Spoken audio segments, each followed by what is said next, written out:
चलिए एक और क्वेश्चन देखते हैं। देखिए क्वेश्चन ये कहता है हमसे, there are 3 houses on each side of the road, यानी कोई एक रोड है जिस पर कि 3 हाउसेज हैं हर एक साइड पर। क्वेश्चन कह रहा है the houses are ABCDEF, houses के जो नाम है, घरों के नाम है ABCDEF।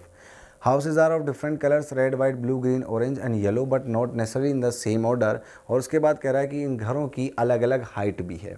ठीक है, तो ये हमसे पूछा जा रहा है। अब देखो उसके बाद यहाँ से हमें कोई नॉर्थ साउथ जैसा, अगर हम पूरा का पूरा क्वेश्चन देखें तो कोई नॉर्थ साउथ ईस्ट वेस्ट का कंसेप्ट नहीं है, हम किसी भी तरह से मान सकते हैं इन्हें।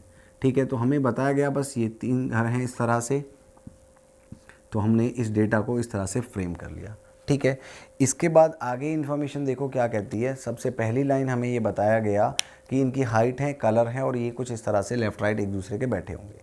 तो पहली लाइन हमसे ये कहती है कि A the white colour house is taller than C but shorter than B and D, यानी जो ए जो कि वाइट कलर का हाउस है, वाइट कलर का घर है, ये टॉलर है किससे, सी से, लेकिन शॉर्टर है किससे, बी और डी से। तो अभी हमें ये नहीं पता बी और डी में कौन टॉलर है कौन शॉर्टर, लेकिन इतना पता ये दोनों ए से टॉलर होंगे, ए से लंबे हैं, और ए सी से जो है ऊंचा है, टॉलर है। ठीक है, इसके बाद देखो आगे, the shortest house is exactly opposite to green colour house. यहाँ पर मैं लिख सकता हूँ कि जो भी शॉर्टेस्ट होगा, जो भी सबसे छोटा होगा, वो किसके अपोजिट होगा, ग्रीन कलर के। ठीक है, ये चीज़ मैंने नोट डाउन कर ली। ठीक, इसके बाद देखो आगे क्या कहता है, B the green colour house is exactly opposite to F, यानी जो बी है वो ग्रीन कलर का हाउस है, तो यहाँ पर, और वो किसके अपोजिट है, एफ के। तो यानी ग्रीन कौन हो गया, बी, और शॉर्टेस्ट कौन हो गया, एफ हो गया। तो यहाँ से हमें एक चीज़ समझ में आती है, जो 6 घर थे, अगर मैं इनमें एक सीक्वेंस फ्रेम करने की कोशिश करूँ तो ये देखो 1 2, यहाँ पर बना लेते हैं 1 2 3 4 5 6, इनमें सबसे जो छोटा है वो कौन सा हो गया, एफ। मैं उधर सबसे छोटा, इधर सबसे बड़ा रख रहा हूँ। इसके बाद CADB, ये कुछ अभी हम फिक्स नहीं कर सकते क्योंकि 5 प्लेसेस हैं, कहीं पर भी अरेंज हो सकते हैं। आगे बढ़ते हैं। इसके बाद देखो आगे क्या लिखा हुआ है, F the orange colour house is located between F and D, यानी इस F का जो कलर है वो क्या है, ऑरेंज कलर, और ये A और D के बीच में कहीं पर लोकेटेड है। ठीक है, अभी हम इसको नहीं रोक सकते, हो सकता है कि यहाँ पर F है तो यहाँ पर A हो जाए, यहाँ पर D हो जाए, कई सारी कंडीशंस हैं। ठीक है, या F ऊपर वाली रो में भी हो सकता है। तो अभी हमें कुछ श्योर यहाँ से क्लियर इन्फॉर्मेशन नहीं मिल रही। आगे बढ़ते हैं, कोई नहीं। आगे लिखा हुआ है, C the yellow colour house is exactly opposite to A. चलिए, ई द टॉलेस्ट हाउस, यानी ई जो है वो सबसे टॉलेस्ट है, तो हमने जैसे ई टॉलेस्ट मिला हमने यहाँ पर लिख दिया is exactly opposite to red coloured house. तो अब देखो ये बी और डी में हमें इन्फॉर्मेशन नहीं मिली इसके रिगार्डिंग कि यहाँ पर इन बी और डी में आपस में कौन टॉलर है कौन शॉर्टर है। ठीक है, तो चलिए कोई नहीं, हम इसको फिक्स करने की कोशिश करते हैं। देखिए यहाँ पर सी फिक्स हो गया, यहाँ पर ए, और यहाँ पर जो है बी और डी में बन गई पॉसिबिलिटी कि इन दोनों प्लेसेस पर कोई भी आ सकता है बी और डी में से। ठीक है, तो ये चीज़ हमने एज इट इज़ रखी। तो ये हमें इनका कुछ 6 घरों की हाइट का सीक्वेंस मिल गया। अब इसके बाद हम इसी को यहाँ पर प्लेस करने की कोशिश करते हैं। हमें पता था कि जो एफ़ है वो ए और डी के बीच में है, मान लो हमने ऐसे मान लिया। ठीक है, अब फिर इसके बाद हमने एक इन्फॉर्मेशन पढ़ी थी कि यहाँ पर लिखा हुआ था कि F the orange colour house is located between A and D, तो यहाँ पर इसका जो कलर है वो क्या हो गया, ऑरेंज। ठीक है, ये इन्फॉर्मेशन हम फिक्स कर चुके हैं, इसको हम यहाँ से हटा देते हैं। ए का कलर ऑलरेडी हमें पता है क्या है, वाइट है। ठीक है, इसके बाद आगे देखो, C the yellow colour house is exactly opposite to A, तो यहाँ पर कौन आएगा, सी, और इसका कलर क्या है, येलो। ठीक है, चलिए इसके बाद E the tallest house is exactly opposite to red colour house. तो देखो अब यहाँ पर ए एफ डी आ चुके, तो ऑब्वियस है ई ऊपर वाली रो में ही आएगा। अगर मैं ई को यहाँ रख दूँ तो वो किसके अपोजिट हो जाएगा, ऑरेंज के, तो पॉसिबल ही नहीं है यहाँ पर ई का आना। तो इसका मतलब ये होगा कि ई यहाँ पर, और ये कौन सा हो जाएगा यहाँ पर, रेड। ठीक है, और ई का जो कलर है वो अभी हमें नहीं पता, लेकिन हमें किसका कलर पता है, बी, ग्रीन का। तो यानी यहाँ पर कौन आएगा, बी, और इसका कलर क्या है, ग्रीन।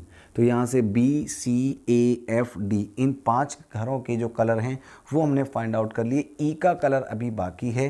ठीक है, तो जो रिमेनिंग कलर है वो किसका हो गया, ई का हो गया। तो देखो कौन सा कलर था जो हमें कहीं नहीं दिख रहा था, कलर्स थे हमारे, रेड था, वाइट था, ब्लू। तो ब्लू कहीं पर हमें नहीं दिख रहा, तो यानी वो किसका हो गया, ई का कलर हो गया। तो ये हो गया यहाँ पर ब्लू। ठीक है, तो इस तरह से हमने इन 6 के 6 को फिक्स कर दिया।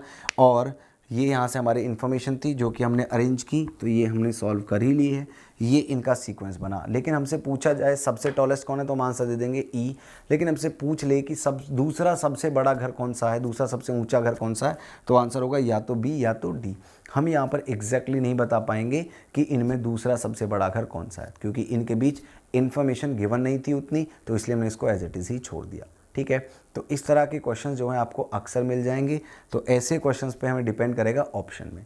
तो अब इस पर बेस कोई भी क्वेश्चन पूछ ले हम आंसर कर देंगे इजीली। तो आई होप ये आपको समझ में आ गया होगा। ठीक है, तो चलिए यहाँ से बढ़ते हैं कुछ और क्वेश्चंस की तरफ। तो देखिए एक और क्वेश्चन देखते हैं यहाँ से। क्वेश्चन क्या कर रहा है, 8 houses A B C D E F G H are located on either side of a lane running from east to west. यानी कोई एक लेन है जो कि ईस्ट से वेस्ट इस तरह से जा रही है। ठीक है, और इसके दोनों तरफ जो है चार घर आमने सामने बने हुए हैं। ठीक है, अब ऑब्वियस है देखिए घर का जो फेस है वो रोड की तरफ ही होगा। ठीक है, रास्ता उसी तरफ होगा उसका। तो इस तरह से ये हमने 8 घर जो है यहाँ पर फ्रेम आउट कर लिए, A B C D E F G H. हमें बताया गया इन सभी की डिफरेंट हाइट है, तो यानी जैसा प्रीवियस क्वेश्चन था वैसा ही कुछ। तो यहाँ पर आगे देखते हैं आगे क्या लिखा हुआ है कि each house has a different height, the tallest house is not any of the end और नॉर इट फेस नॉर्थ। अब देखो यानी जो टॉलेस्ट जो सबसे लंबा घर है ना तो वो किसी कॉर्नर पर है और ना ही वो नॉर्थ फेस करता है। तो इसका मतलब ये हुआ कि इन्हीं दोनों प्लेसेस में से कहीं एक किसी एक पर जो है टॉलेस्ट आकर के फिक्स होगा। ठीक है, इन्हीं में से कोई एक घर जो है वो टॉलेस्ट होगा यहाँ पर। ठीक है, इसके बाद देखो नेक्स्ट इन्फॉर्मेशन क्या कहती है आगे। Next information, house D is smallest and exactly opposite to house F which face south. यानी अगर ये 8 घर थे, 1 2 3 4 5 6 7 8, तो हमने यहाँ पर ये टॉलेस्ट दिखा रहा हूँ मैं इस तरफ, सबसे छोटा दिखा रहा हूँ इधर शॉर्टेस्ट। तो हमें बताया गया हाउस डी जो है वो स्मॉलेस्ट है, तो ठीक है हमने यहाँ पर लिख दिया हाउस डी को। ठीक है, इसके बाद वो क्या कर रहा है, ये एग्जैक्टली अपोजिट है हाउस एफ के जो कि साउथ फेस करता है, यानी हाउस एफ उस तरफ बैठेगा। तो यानी मैं इस चीज़ नोट डाउन कर सकता हूँ, हाउस एफ इस तरफ, इसके सामने यहाँ पर कौन, डी इस तरफ बैठेगा। ठीक है, फिर house E is smaller than only house B. House E जो है वो सिर्फ और सिर्फ बी से छोटा है, तो इसका मतलब ये हुआ बी सबसे बड़ा होना चाहिए और ई जस्ट इससे छोटा, तभी हम ये कह सकते हैं कि हाउस ई जो है वो सिर्फ और सिर्फ बी से छोटा है। तो हमने इसको यहाँ पर फ्रेम कर लिया इस तरह से। ठीक है, इसके बाद अब आगे बढ़ते हैं। इसके बाद देखो क्या कह रहा है कि हाउस बी, हमें बताया house E smaller than only B and faces south, यानी ई जो है वो साउथ फेस करता है। तो हम यहाँ पर दिखा देंगे ई नीचे की तरफ फेस कर रहा है। आगे बढ़ते हैं, नेक्स्ट इन्फॉर्मेशन देखते हैं। House F is taller than A but smaller than only E and B. House F जो है वो ए से तो बड़ा है लेकिन सिर्फ और सिर्फ ई और बी से छोटा है, तो इसका मतलब सिर्फ इन दोनों से छोटा है। तो हम यहाँ पर किसको फिक्स कर देंगे, एफ को, और ये ए से टॉलर है, ये साइड में नोट कर लेंगे। क्यों, क्योंकि हो सकता है ए जस्ट यहाँ पर आए, हो सकता है ए यहाँ आए, यहाँ पर या यहाँ कहीं भी आ सकता है ए। ठीक है, इसके बाद आगे house H is exactly opposite to house C which faces south, यानी हाउस एच जो है वो यहाँ पर सी को फेस करता है और जो सी है वो साउथ फेस कर रहा है। ठीक है, इस तरह से, तो ये भी हमने नोट कर लिया। इसके बाद आगे अगर हम देखें, house G is third to the left of D and second to the left of A. देखिए ये बड़ी इंपॉर्टेंट इन्फॉर्मेशन है, यहाँ से सारा कुछ हमारा फ्रेम हो जाएगा। हाउस जी थर्ड लेफ्ट है डी के, और डी का हमें मालूम है यहाँ पर डी बैठा हुआ है। ठीक है, यानी डी नॉर्थ फेसिंग है, नीचे वाली रो में बैठेगा। ठीक है, तो इसके थर्ड लेफ्ट में है कौन, और सेकंड टू द लेफ्ट है किसके, ए के। अब देखो अगर यहाँ पर मैं सपोज़ यहाँ बैठा दूँ किसी को, ठीक है, यहाँ पर मान लो मैं डी को मान लूँ, तो 1 2 थर्ड लेफ्ट कोई बैठ ही नहीं सकता। मीन्स ऑब्वियस है यहाँ से कि डी जो है वो इस कॉर्नर पर ही होगा, क्योंकि यहाँ बैठाऊँगा डी को तो भी थर्ड लेफ्ट कोई नहीं, यहाँ बैठा हूँ तो भी थर्ड लेफ्ट कोई नहीं, यहाँ से भी नहीं, तो यानी डी आएगा इस प्लेस पर। और इसके थर्ड लेफ्ट जो है वो कौन है, जी, तो यहाँ पर आ गया जी, तो 1 2 3 हाउस डी के थर्ड लेफ्ट में आ गया। और हमें बताया house G is third to the left of D and second to the left of A, यानी ए को हमें इस प्लेस पर रखना है। अब यहाँ पर देखो डी के सामने कौन बैठा हुआ था, एफ, तो यहाँ पर किसको प्लेस कर दिया हमने, एफ को। और यहाँ अब अगर हम देखें, देखो ये जो सी और एच वाला कॉम्बिनेशन है, सी साउथ फेसिंग है, एच जो है वो नॉर्थ फेसिंग है, तो यहाँ पर नहीं हो सकता एच, यहाँ नहीं हो सकता, यहाँ भी नहीं हो सकता, तो एच के लिए एक ही जगह बची, यहाँ पर एच, और इसके सामने कौन आ गया, सी। अब यहाँ से हमें ये भी पता है कि इन दोनों प्लेसेस में से किसी एक पर सबसे टॉलेस्ट जो है, जो सबसे लंबा, जो सबसे ऊंचा घर था वो आना था। अब सी तो टॉलेस्ट नहीं है, क्योंकि टॉलेस्ट कौन है, बी। ठीक है, टॉलेस्ट है यहाँ से बी, तो यहाँ पर हमने इसमें लिख लिया कि भाई बी जो है वो टॉलेस्ट है, तो इस प्लेस पर तो आने से रहा बी, तो यहाँ पर आ गया कौन, बी आ गया। तो बी को हमने यहाँ पर फिक्स कर दिया। तो देखो ए से लेकर एस तक 8 घर बताए थे, G H A D F B C, सभी हमें घर दिखाई दे रहे हैं, केवल एक नहीं दिख रहा, वो कौन है, ई। और ई के बारे में हमें बताया भी गया था कि वो साउथ फेसिंग है, तो हमें दिख रहा है साउथ फेसिंग है, तो हमने 8 के 8 घर इस तरह से यहाँ पर फिक्स कर दिए। ठीक है, अब इसके बाद देखो आगे, house G is taller than, आखिरी लाइन में बताया गया house G is taller than house C, यानी जो जी है वो सी से टॉलर है। चलिए, but smaller than H which is smaller than A, यानी कहने का मतलब यहाँ से ये हुआ, देखिए ये इन्फॉर्मेशन हमने फिक्स कर ली, वहाँ पर नोट डाउन कर ली, तो इसको हटा देते हैं। क्या कहा गया, हाउस जी टॉलर है सी से, तो हाउस जी टॉलर है किससे, सी से, बट स्मॉलर देन एच, लेकिन स्मॉलर है किससे, एच से, और एच के लिए कहा गया विच इज़ स्मॉलर देन ए, यानी एच जो है वो ए से छोटा है।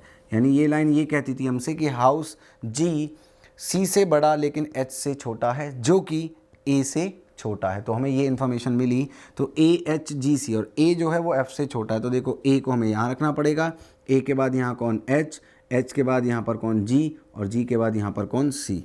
तो ये जो है हमारा कुछ सीक्वेंस बन गया डिसेंडिंग ऑर्डर में, घटते हुए क्रम में, किसके, हाइट के अकॉर्डिंग। हम ये कह सकते हैं ये सबसे बड़ा, इसके बाद यहाँ पर ई, देन ए, यहाँ पर एफ, ए एच जी सी और डी, ये कुछ सीक्वेंस बना। यहाँ पर ये टॉलेस्ट इस तरफ और ये शॉर्टेस्ट, तो ये हमारा सीक्वेंस बन गया इनके हाइट्स के अकॉर्डिंग, और ये हमारा अरेंजमेंट हो गया कि इनमें कौन सा घर कहाँ पर सिचुएटेड था, किस तरफ फेसिंग थी।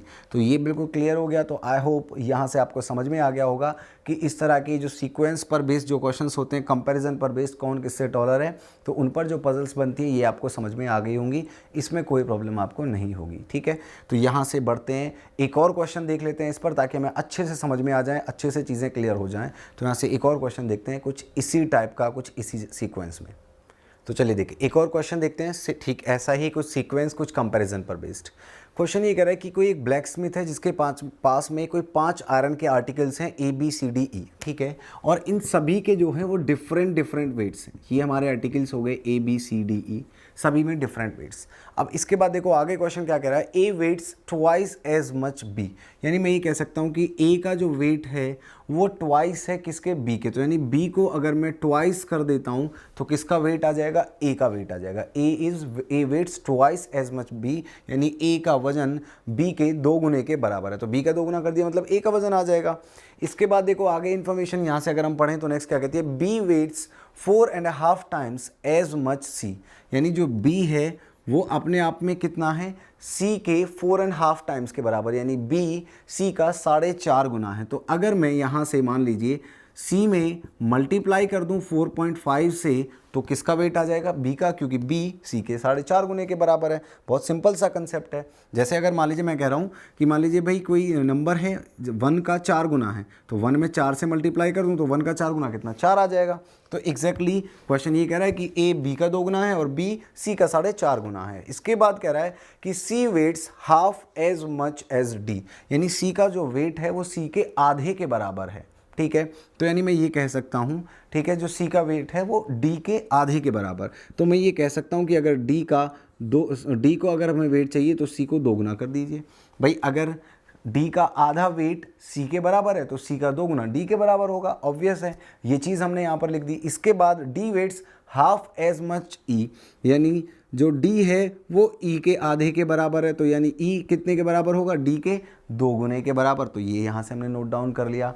इसके बाद आगे कह रहा है कि E weight less than A but more than C, जो ई है वो ए से कम लेकिन सी से ज़्यादा वेट रखता है, तो यानी A is heavier than E which is heavier than C, A E से भारी और ई सी से भारी है। ये हमें कंप्लीट इन्फॉर्मेशन दी गई। अब इस पर बेस्ड क्वेश्चन को हम तब कर पाएंगे जब हम इस इक्वेशन को सॉल्व कर लें कि कौन कितना भारी। तो देखिए ऐसा जब भी कोई क्वेश्चन आए तो आपको एक नंबर एज्यूम कर लीजिए।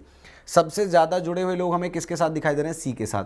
सी के साथ बी जुड़ा हुआ है, बी से ए जुड़ा हुआ है, सी के साथ डी जुड़ा हुआ है, डी से ई जुड़ा हुआ है। यानी अगर हमें सी की वैल्यू पता चल जाए तो हम किसका पता लगा लेंगे, यहाँ से सारे के सारे एलिमेंट्स का पता चल जाएगा। ठीक है, अब देखो यहाँ से ये इन्फॉर्मेशन हम याद रखेंगे कि हाँ हमें ये पता है कि ए जो है वो ई से भारी और ई जो है वो सी से भारी है। ठीक है। अब देखो सी का कोई भी एक ऐसा नंबर मान लीजिए सी को जिसमें हम 4.5 की गुणा करें, एक परफेक्ट नंबर, एक कंप्लीट नंबर हमें मिल जाए, एक होल नंबर। मान लो लेट, मैंने कह दिया सपोज सी की जो वैल्यू है वो 2 kg रही थी। सपोज इस क्वेश्चन को सॉल्व करने के लिए मैंने ऐसा कोई भी एक नंबर मान लिया, ज़रूरी नहीं है आप 2 माने, 3 मान लें, 4 मान लें, कुछ भी मान सकते हैं, 1 मान सकते हैं, बस एक ऐसा नंबर जिससे कैलकुलेशन थोड़ी सी आसान हो जाए। अगर सी की वैल्यू 2 है, ठीक है, सी की वैल्यू हमने कितनी मानी यहाँ से, अगर सी की वैल्यू 2 मानी है तो उसका 4.5 गुना करने पर बी की वैल्यू आ जाएगी। तो 4.5 की मल्टीप्लाई अगर 2 में कर दूँ तो कितना आएगा, 9, यानी बी की वैल्यू कितनी हो गई, 9 किलोग्राम। तो यहाँ से मुझे पता चल गया बी जो है वो 9 किलोग्राम का है, ठीक है। और बी का 2 गुना कर दूँ तो किसकी वैल्यू आ जाएगी, ए की। तो ए की वैल्यू कितनी होगी, ऑब्वियस है 18, ठीक है। इसी तरह से सी का 2 गुना कर दूँ तो कितनी, डी की वैल्यू आ जाएगी। तो सी की वैल्यू कितनी है, जो है 2, तो डी की वैल्यू कितनी हो गई, 4। और अगर डी का 2 गुना कर दूं तो ई की वैल्यू, यानी ई की वैल्यू कितनी आ गई, 8। तो यहाँ से हमें सब की वैल्यूज़ पता चल गई। तो अब अगर मैं यहाँ से इनका एक सीक्वेंस फाइंड आउट करूँ सपोज घटते हुए क्रम में, तो सबसे भारी कौन दिखाई दे रहा है, ए, ठीक है। ए के बाद नेक्स्ट कौन है, देखो बी 9 है, ई 8 7 यहाँ पर, तो नेक्स्ट कौन दिखाई देगा हमें, बी। बी के बाद ई की वैल्यू यानी 8, इसके बाद कौन, यहाँ पर 8 मतलब सॉरी यहाँ पर 8 किसकी वैल्यू है, ई की। ई के बाद कौन दिखाई देगा हमें यहाँ पर, डी। और डी के बाद सबसे लास्ट में कौन दिखाई दे रहा है, सी। तो ये जो इक्वेशन थी ये भी सेटिस्फाइड है कि ए ई से भारी है और ई सी से भारी है, ए ई से भारी, ई सी से भारी। तो ये हमारा क्वेश्चन यहाँ पर हो गया कंप्लीट, ठीक है। तो इसको हमने बहुत इजीली सॉल्व कर लिया अगर हमने इस पर कुछ नंबर्स एज्यूम कर लिए। अगर हम इसको बिना नंबर के कर रहे होते तो एक्स या वाई मान के तो थोड़ा सा कॉम्प्लिकेटेड हो सकता था, ठीक है, चीज़ें कंपेयर करने में थोड़ी सी मुश्किल हो सकती थी। लेकिन हमने क्या किया, इस पर नंबर्स एज्यूम कर लिए तो बहुत ईजिली हमने इसको सॉल्व कर लिया।